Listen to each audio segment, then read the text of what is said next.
All right, ladies and gents, we're a couple days out from the Screen Actors Guild Awards at this time of this recording, and well, this is gonna be a tough one here. I mean, Screen Actors Guild usually every year, they like to go their own way, they do their own thing, be their own voting body and all that, and take that as you will, whether that's a positive or negative as far as trying to predict the Oscars. But this year in particular, man, I mean, there's some tough categories here that are I'm going to try to decipher here. There's a couple easy ones, but everything else, I mean, four of the major categories out of the six film ones are ones where it's not a clear choice who's going to win. So, yeah, I mean, probably a lot of disagreements with everybody who watches the video as far as who's going to win, who should win, all that crap. Yeah, we could go into, but anyways. Yeah, this is going to be a tougher one this year. Unlike last year where it felt like, okay, the four acting races had really solidified by this point. We knew it was Sam Rockwell. We knew it was Allison Janney. We knew it was Frances McDormand. We knew it was Gary Oldman. And the cast one was an easy one because it was three billboards. It was going to be three billboards regardless. But I think the only tough category last year was stunts, which I think everybody got wrong, including myself. But we get the vice versa this year, where it's like stunts is the easiest category, and the other five, with the exception of one, I think at least, are pretty much going to be open races where we have two or three competitors in each one, sometimes more, that have a legit shot to win. All right, so let's see. Enough of that introduction stuff. Let's get into it here. Okay, so starting with stunts, yeah, I would be shocked. I mean, completely shocked if this went to anything other than Black Panther. I don't, just to name off the other nominees here, it's Black Panther, Mission Impossible, Avengers, Ant-Man and the Wasp, and Ballad of Buster Scruggs. But again, Black Panther's, of course, the one that has the ensemble nomination in film overall. We could see love for stuff like Mission Impossible because it is such a stunts-heavy movie. Avengers Infinity War, the other Marvel project here, that I think has a shot. Ant-Man, they're lucky to be there. But, so I can understand the arguments for something like Mission Impossible, but, I mean, it's Black Panther. I mean, yeah. I mean, if they're going to have a shot to give it anything, they're probably going to give it to it. So I feel like it can't lose. Okay, then supporting actress. This is our first tough race. We do have, I think this does come down to a two-way race here between Amy Adams for Vice and Rachel Weisz for The Favorite. I think it's those two. The other three, of course, are Emma Stone for The Favorite, Margot Robbie for Mary Queen Scots, and Emily Blunt for A Quiet Place. Again, I think it's the top two, though. And this, of course, I think this is going to really help us determine where Oscar goes from here because Regina King, Beale Street Could Talk, which I just saw today. I'll get to my comments on that after I'm finished with the overall predictions here, but I okay, I got to save it because that's one I'm going to want to talk about a lot. But anyways, Regina King is not nominated here, of course, and she's early on, I guess, the Oscar favorite, but I'm not convinced she's going to win. I have her out front right now just as a placeholder because I need to see what SAG and BAFTA do. If SAG and BAFTA line up, it's going to be difficult for Regina to overcome that because, I mean, we're talking about two big televised awards, especially SAG is televised. BAFTA is televised for the BBC America subscribers here in the domestic states here. I don't get it, so I'm not going to be able to watch it. But it is one most awards voters and watchers do have access to. I personally don't. So I have to just watch and keep updating the screen that day when BAFTA hands out their wins.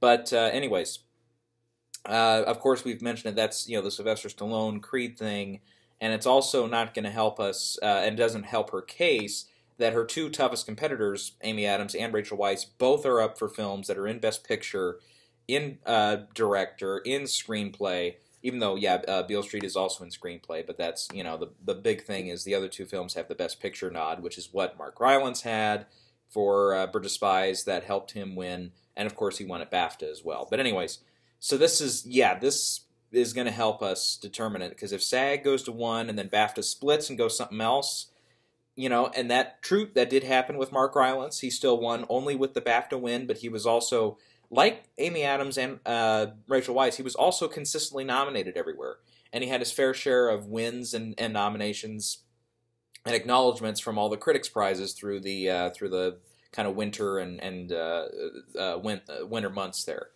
So it comes down to those two, and you know what? I look at it, and it's like The Favorite has 3 nominations. It has 1 more nomination than Vice does. I have Vice winning something else later in the night. I'm going with Rachel Weisz here to win. Now, another thing that's backing me up here is the fact that Amy Adams has a legitimate, and I think will win on the TV side for Sharp Objects. She's in for the, whatever category that is. I don't pay attention to the TV stuff as much. And it's funny because, as you guys know, I'm also on Gold Derby just as a predictor there. I don't have any official say with them or anything. I just play for fun there.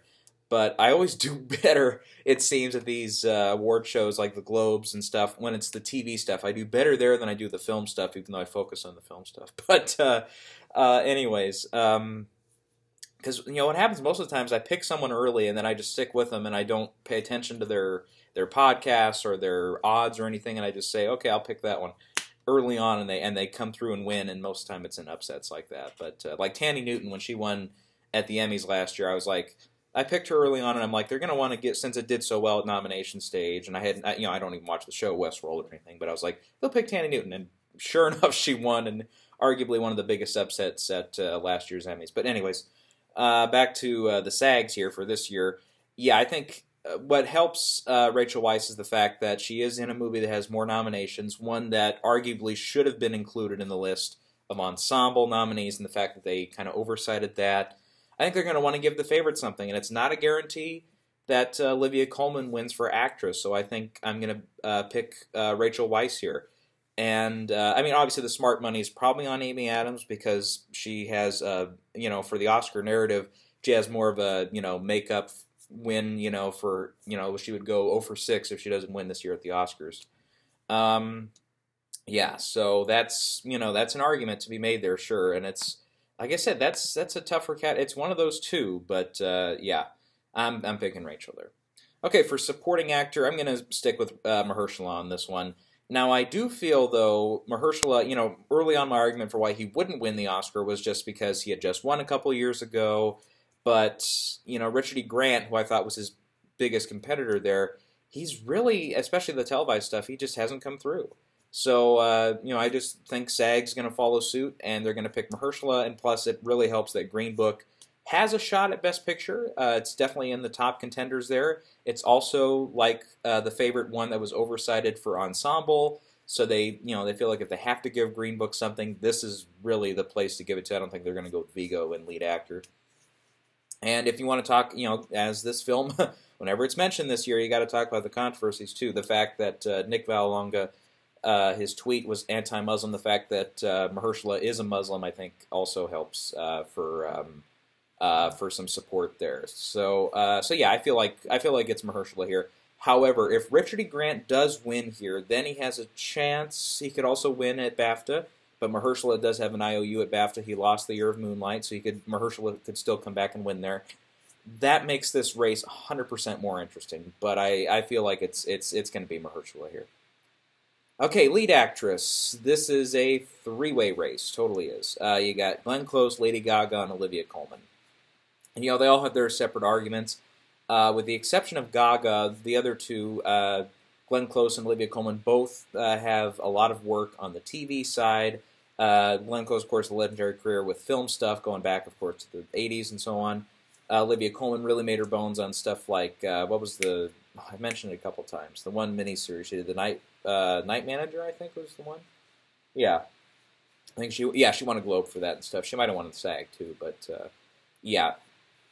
And, and of course she's working on The Crown Season 3 right now, and The Crown has been one that has been awarded several times by SAG and all the other different shows there. So I feel like that's something they're keeping their minds on. One thing, of course, you have to remember is this is SAG-AFTRA, which means you get, like, why am I getting music now? That's weird.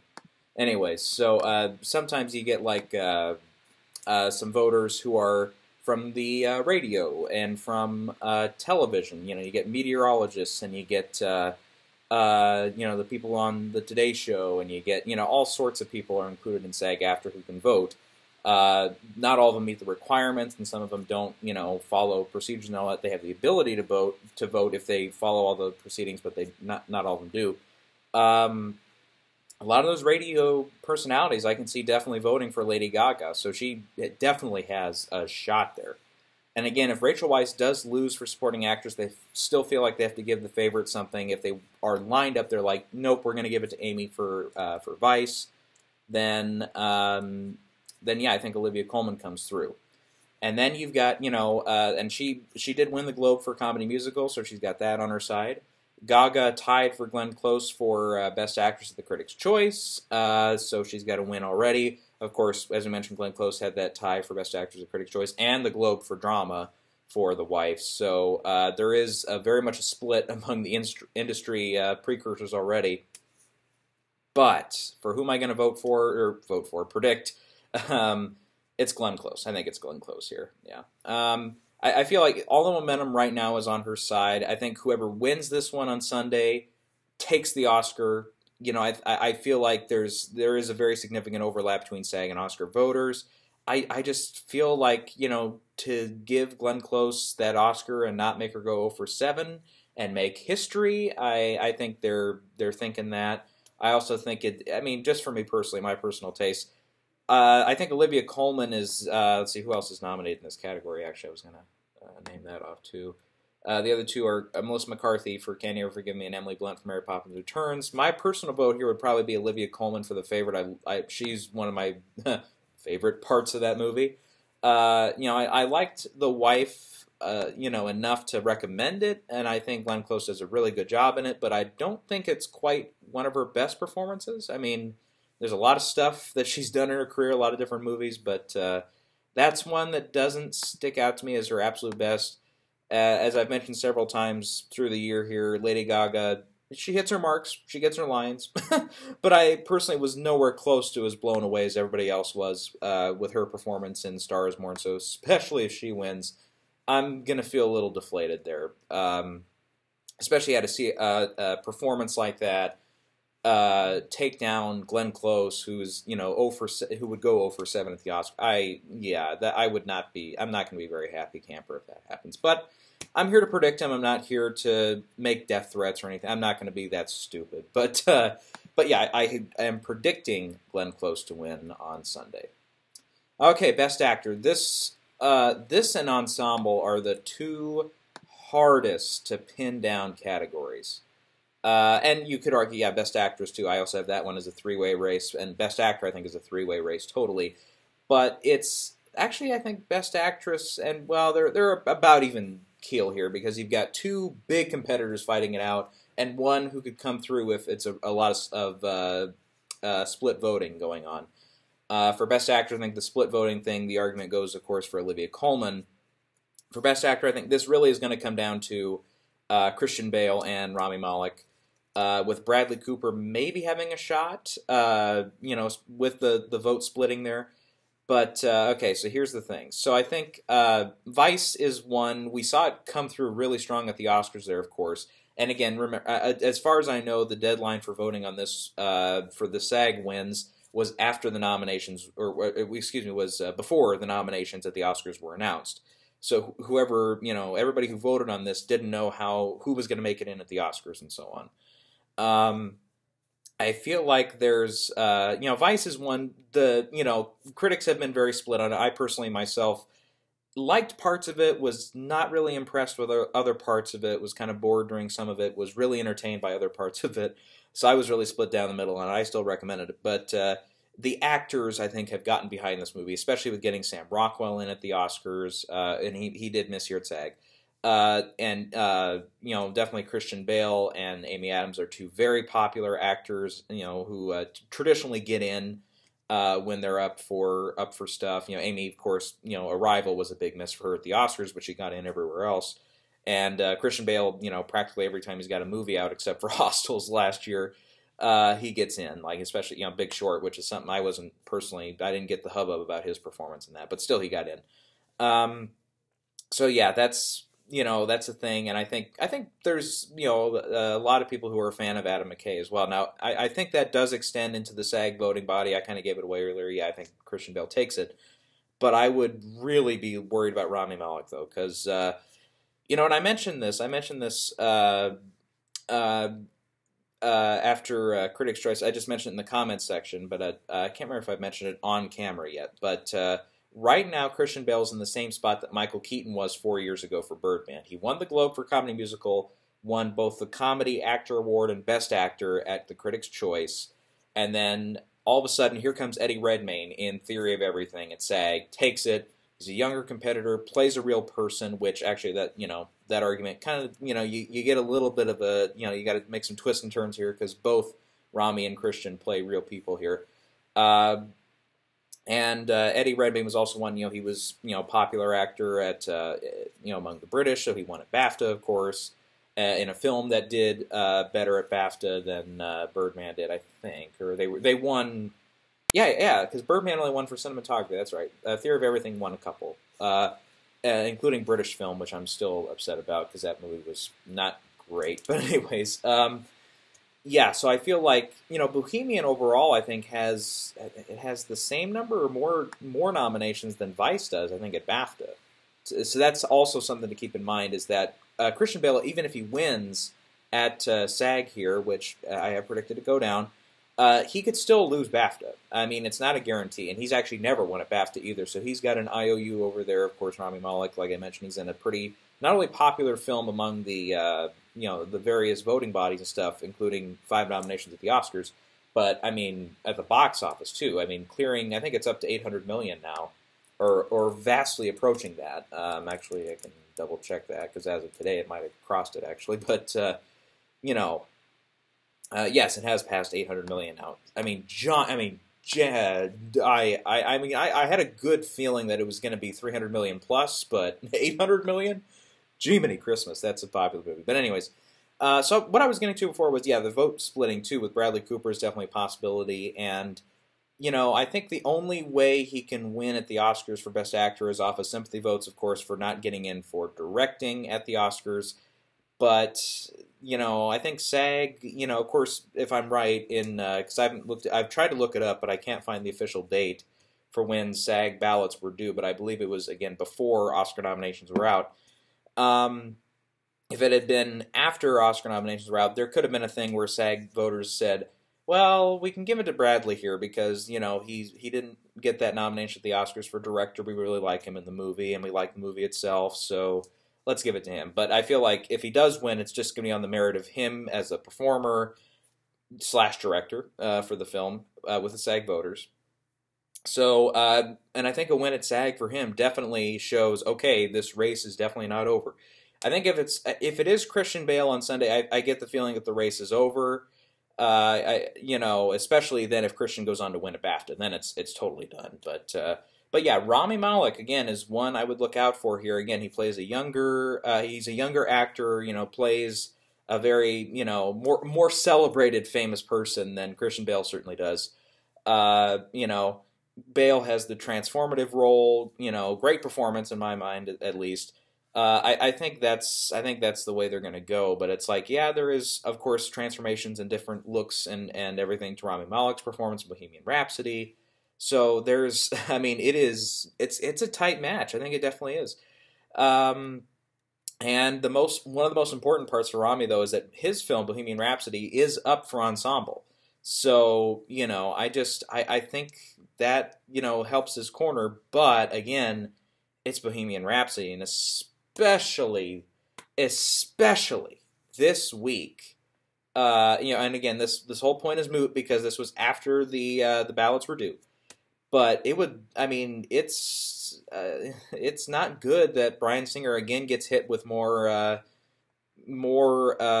claims against him and stuff by for being a pedophile and having sex with underage boys. I mean, it's and of course I think it was kind of time to hit because there was a good sense that Bohemian was going to be among the most nominated films at the Oscars, or at least up for Best Picture among a few other top awards. So yeah. Again, it's not what's making me not pick Rami Malek, but it's just something where there could be a feeling, if Rami gets up there on stage on Sunday, especially, yes, in this climate where even if he's up there, it's like, well, we're still giving the win to Bohemian Rhapsody, especially if that happens in ensemble too, like it did at the Globes. There was, not having looked at it again, but I do remember when Bohemian won, when I was kind of at home going on a tirade, like, motherfucking shit, like, because I did not think it was going to happen. I was just mad because I got the prediction wrong mostly, but I got the sense in the room that there were people that were like, yeah, it was good. I mean, I'm glad it was in there, but it's not my, yeah. So there was definitely a sense of, not as big celebration in that room as there was, for several other wins that night. Yeah. But anyways, so I feel like, yeah, that's another thing, that's not going to help the case as if there's that, again, that feeling in the room. But then again, it's got 2 nominations overall, and Rami is a popular young guy. Again, he's gotten a lot of credit, street cred and stuff from working on TV, which again, SAG-AFTRA, the TV voters especially do like him a lot. And I think his show, Mr. Robot, was also one that was nominated a few times for SAG. He might have even won SAG for one of those years for Mr. Robot. Actually, I'm going to double check. I thought he did one year. Yeah, I remember he did not win the Globe for that, but, I thought he won a SAG one of those years. No, he didn't either. Okay, well, I'm glad I got my facts straight. So, yeah, so he's also got, a couple IOUs, I guess, for the TV stuff on that, too. But anyways, so, yeah, I'm just really, off of the momentum and stuff of Christian Bale. That's another thing that's helping me pick him. But, yeah, it's going to be a nail-biter going into that category. But the biggest nail-biter of all is ensemble. I mean, there's no 2 ways about this. This is a category where literally all 5 contenders have an argument for why they're going to win. Literally all 5. I mean, if you just look at them, to name them off there, A Star is Born, Black Panther, BlacKkKlansman, Bohemian Rhapsody, and Crazy Rich Asians. So obviously, the big argument, I think the one that's in 5th place among those, though, is Crazy Rich Asians. But it's still got a shot, because even though it missed the Best Picture nominees, it is, a film that honors its Asian and Asian American cast, which is something that SAG loves to do. They love the diverse cast. I mean, you look at stuff like The Help, and especially more recently, Hidden Figures that have won. You can go back to Slumdog Millionaire that won a few years ago for SAG. See, I thought I wrote down a couple more, but yeah, that was those are definitely some examples there to look for past films that have won the ensemble category, but because of their inclusiveness there. You make that same argument for BlacKkKlansman, definitely the same argument for Black Panther. So yeah, that's all good and done there. Of course, you've got Bohemian Rhapsody, which is very popular. It's among these films, with the exception of Black Panther, it's the most popular as far at the box office. Obviously, you can't touch 1.3 billion, but yeah, Bohemian Rhapsody is nothing short of a runaway hit at the box office, and has the Globe win for drama, so it does have some previous wins. So yeah, that's one. I think that's in 4th place, but it's definitely one that could come through and surprise us again like it did at the Globes. I'm not betting on it, but, stranger things have happened here at SAG. And then, Star is Born is also a sizable box office hit, and sometimes SAG does like to lean more into the positivity as far as popularity. And Black Panther, again, you make that argument, it was 1.3 or whatever $1 million, something like that. Over 700 million here in the States. So yeah, it did, a lot of money. And even Crazy Rich Asians, did over 170 million here in the States. I think it's 250 million worldwide, something like that. I think it's done playing everywhere, but I thought it was over 250. 238. Okay, so it's still a very respectable amount for a relatively low budgeted romantic comedy there. So, really, BlacKkKlansman, even that, for a limited release, well, not a limited release, excuse me, but a, kind of smaller budget kind of film, it still did over, close to 50 million here in the States and respectable number worldwide. So they're all 5 hits in that column. It's not like any of them are Moonlight or anything. Even Moonlight made, a lot of money back, but it's like, it's not like 10 million or whatever. They all did close to 50 million or more for all 5 films. So yeah, and anyway, so I think the 3 would come down to then is BlacKkKlansman, Black Panther, and Star is Born. I think Black Panther's the 3rd place one. It'll have the win, I think, in stunts, so that's their way to award it. But it could come through, and actually I'm seeing it's the leader right now in the Gold Derby polls for who's going to win Sunday, but I just don't know, and as far as I know, we've never seen a film win stunt and best ensemble overall. I just don't think that's going to happen. I mean, again, there's a lot of TV stars and a lot of stars in general in the Black Panther cast, which definitely helps it again. But, you make the same argument for Crazy Rich Asians, where you've got like Constance Wu, who's a TV star for Off the Boat. Isn't that her show? I think she's on one of those shows. If it's not that one, it's another one. Another one that I don't watch, but yeah, I don't watch a ton of TV, so that's nothing against her or the series. BlacKkKlansman has a few TV stars in it, I think. Topher Grace, that's one that came to mind. Of course, not from a very recent show, but his show gets a lot of syndication and stuff. Oh God, who else is in that movie that's on TV? I've seen him. Damn, it's oh, never mind. Yeah, so yeah, there's Bohemian. I think obviously Rami Malek made his moans in TV with Mr. Robot, but I'm trying to think anybody else. Well, Mike Myers, but yeah, he's movie star, but yeah, so you got those arguments, of course. Yeah, I think Black Panther's in 3rd, so that kind of really brings it down to Klansman and Star is Born. And the thing is, both of these films have done not great at these precursors, especially the televised ones. BlacKkKlansman didn't win anything at the Globes, didn't win anything at Critics' Choice. Star is Born won Song at Globes and Song and tied for Best Actress at Critics' Choice. So they're both in the kind of losers column, respectively, for those early shows, especially for me, who predicted Star is Born for both of them, and it didn't win either of them. So, yep, leave it to me. I'm going to go off that cliff again. I do have Star is Born winning on Sunday for Ensemble. So, the thing is, BlacKkKlansman is one. It's one of my favorite films of the year, and in the Best Picture lineup, it's my favorite film in there. The thing is, a lot of people are mentioning this, and it's something I probably brought up Tuesday, but I can't remember. It's one of only 3 films to win nominations in picture, editing, directing, and screenplay, which are, and an acting race, which are arguably the 5 categories you must have to win Best Picture. Obviously, Best Picture's, up there too, but yeah. The other ones are The Favorite and Vice, and of course, they're not nominated here on Sunday. So, there are some people picking BlacKkKlansman right now for Best Picture, but here's the thing. If BlacKkKlansman is going to win Best Picture, I don't think it can do it without also winning Best Director for Spike Lee. I mean, it's not going to win an acting prize. Adapted screenplay probably goes to Spike Lee and the trio of writers that helped him on that, but I mean, Barry Jenkins won for the Critics' Choice, and Beale Street is a movie I think, the voters who love it really love it, and they could, I think they'd be fine with giving Barry Jenkins another prize, especially since his film didn't get in for picture, he didn't get in for director this year, so that's definitely a scenario I can see playing out. I think the smart money is on BlacKkKlansman for the Oscar for Adapted Screenplay.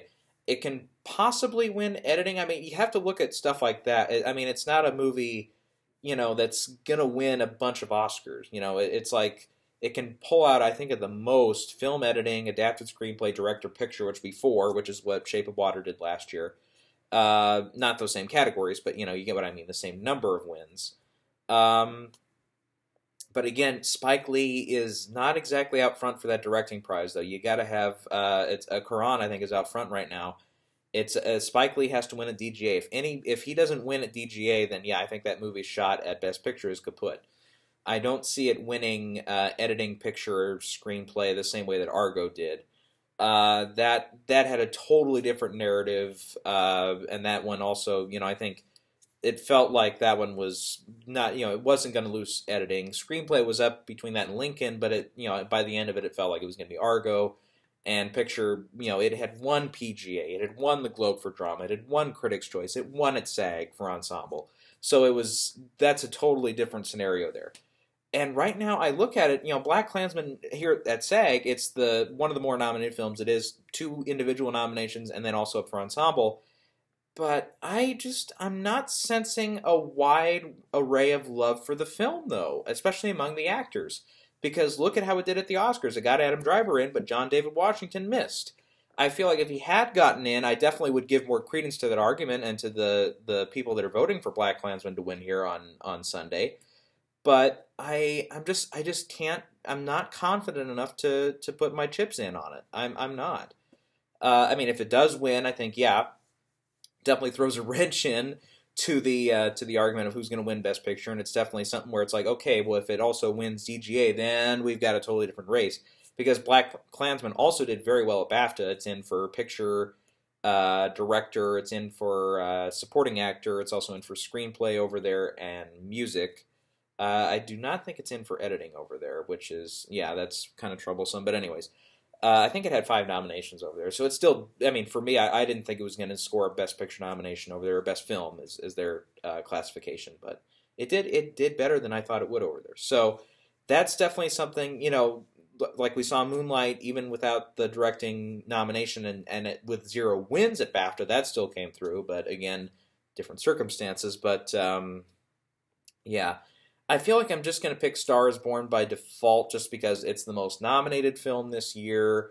You do have Lady Gaga can lose Best Actress and they can give it to Glenn Close, but they'll come back and say, oh, here's Best Ensemble, so then that covers her. Same argument for Bradley Cooper, where it's like, well, we like you a lot, but we like Christian Bale or Rami Malek more, so here's a way to give you a win, too. That also happened with Bradley for American Hustle for that year. He wasn't even nominated in the supporting actor race that year at SAG. And that also goes for Sam Elliott, who's also nominated for supporting actor. Probably not going to win, but it's like, well, we like you enough. Here's the SAG Ensemble prize. So I feel like that's, SAG does like to divvy it out like that sometimes. And especially last year, because last year they gave 3 billboards ensemble, they gave it actress, and they gave it supporting actor. 3 out of its 4 nominations it won. So that was, again, the most nominated film again last year. It just, and that's a rare case because most of the time SAG will, sometimes they have 6 different winners and, everybody just takes home 1, but not the case last year, obviously. So it's, I think actually back in 2016, I think they had 6 different winners, if I'm remembering correctly. Let's see, because Hidden Figures won for ensemble. Let's see here. Actually, let me just pull it up. I can't remember off the top of my head. That one for ensemble. Denzel won. Okay, Fences won too. That's right. Okay, I was gonna say So usually though they do like to split it up. Occasionally you'll see a film win too, but I feel like this year it's such a year where it's like everybody likes something different. There's no one, and it sums up the Best Picture race too. It's just there's not one clear front runner because it's like Roma. Obviously did so well at nomination stage. I still have it winning Best Picture, but it's like it didn't get that editing nomination. We're probably still going to see some snobby voters among the Academy who just don't get the Netflix thing. Probably some voters in the Academy don't like the black and white thing, but I think that's a significantly smaller number. The same goes for the voters who put it in, shut it off after 25, 30 minutes because they don't like the opening of it. So I feel like there's arguments against that film. Obviously, it didn't get anything here at SAG, which is another problem for it. But I feel like winning the DGA like it probably will next weekend, I believe. I think that's when SAG gets handed out. Yeah, it's usually the first weekend of February there. And it's win at Critics' Choice. It's pretty much guaranteed to win that foreign language film. So I feel like it's one that. It also doesn't have a ton of controversy around it. So, So anyways, I do think, though, but, kind of the thing, Star is Born for Best Picture, too. Some people are still picking it. I feel like it's over because it didn't get directing, it didn't get editing. No film has ever won Best Picture without those 2 categories. And a SAG win at that point just becomes a token thing, kind of like how it happened for Hidden Figures. So, anyways. But, I just feel like this year, it is going to be a bumpy ride to try to figure out these winners on Sunday. And at the Oscars, I think hopefully this sums it up a little bit better. You know, we get a little bit of a better idea for where we're going for the Oscars, but I don't know. I hope so. I hope we just clear it up and we have Glenn and we have Christian and we have Mahershala, and then yeah, whoever wins supporting actress. But yeah, we'll see where BAFTA goes after that.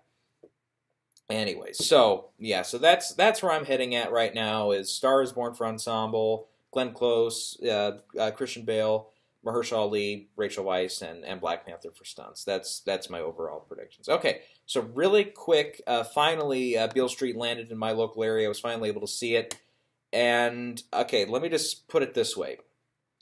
I know, had the Academy votes and everything for Best Picture. It's #1 votes and everything.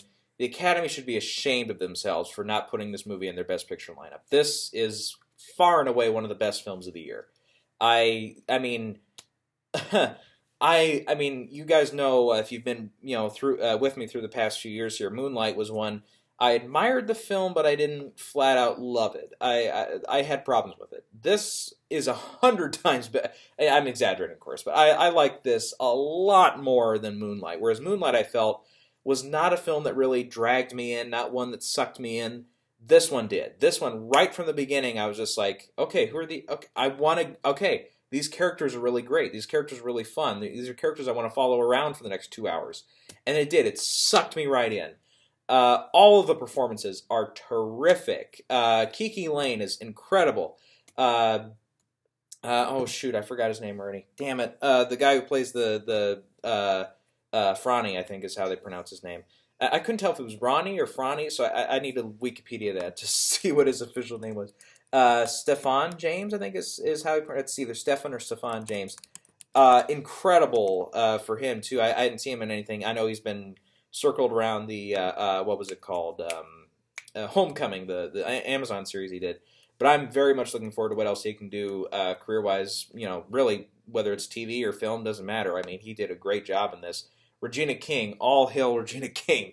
She is awesome in this. Especially, she gets one scene kind of late. There's actually kind of a mini subplot we get with her character later on in the film. I don't want to give too much away for those who haven't seen it, but that is really fascinating and a kind of devastating scene for her character and for the whole plot of the movie. And I just really, I mean, that whole section of the movie I felt could have fell flat on its face. It could have been like, because it's not the main two characters, Tish and Fonny.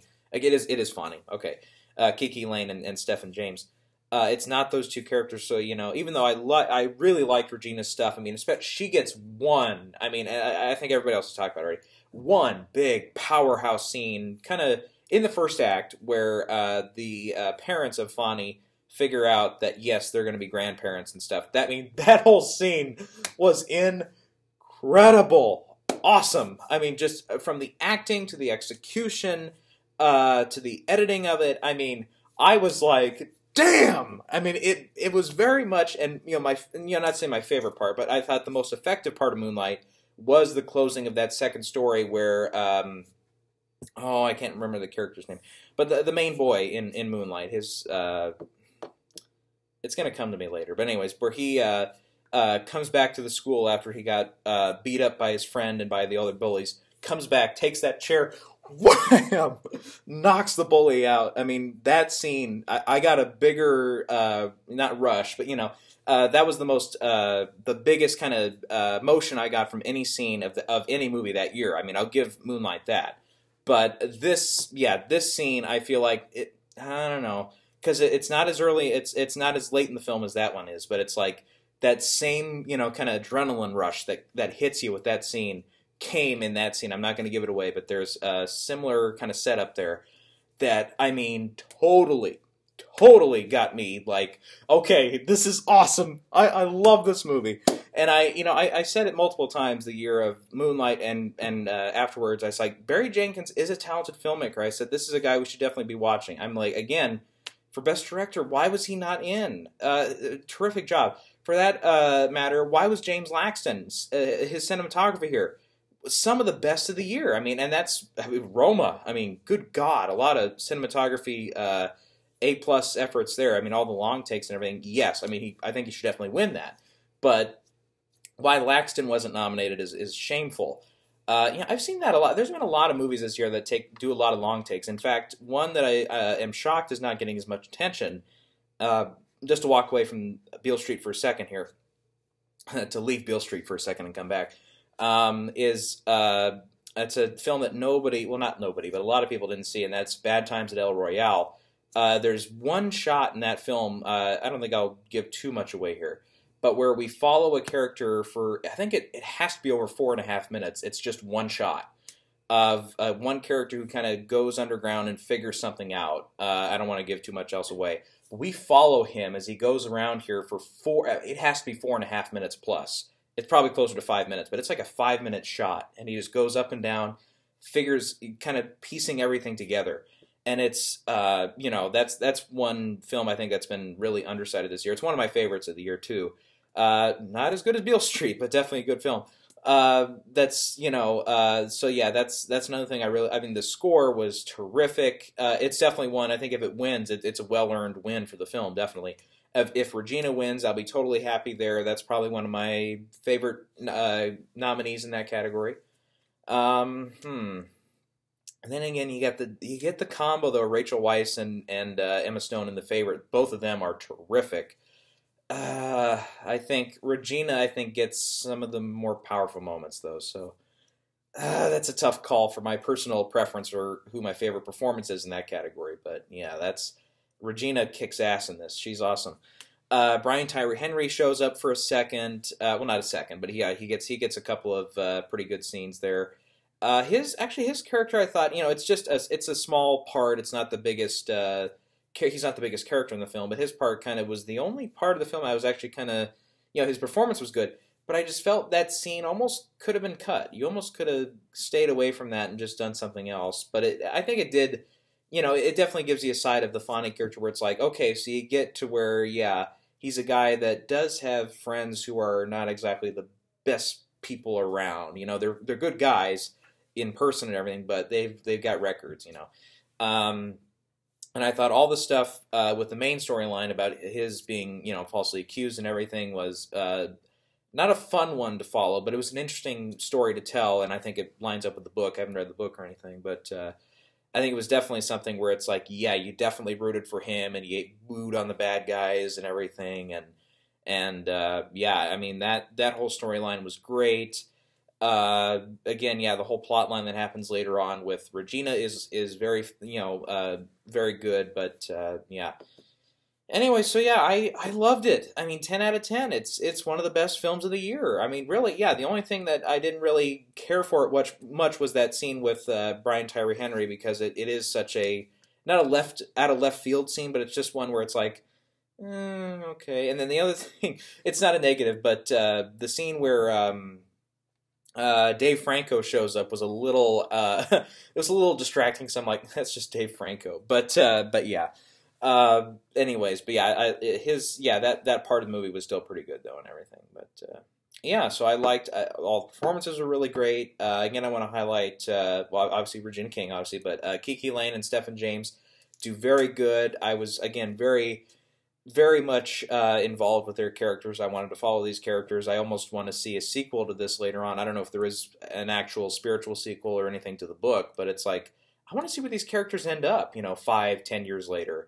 And I do really also like the fact that this movie, and again, I don't know if the book is different or the same, but the way the movie ends, too, there is not really a, I was almost afraid this movie was going to end on a really, really happy note where it's like, oh, everything worked out perfect, and it's like, it doesn't always work out that way. I don't want to give, again, too much away, but I liked where the movie ended. The spot where it ended, I was like, yes. I'm like, that's, pretty much the way that this goes down most of the time. And it felt like a true ending, and it was one, again, it might not have, some people had more of an emotional punch by the end of Moonlight. I personally was like, okay, yeah, it ends. Okay, yeah.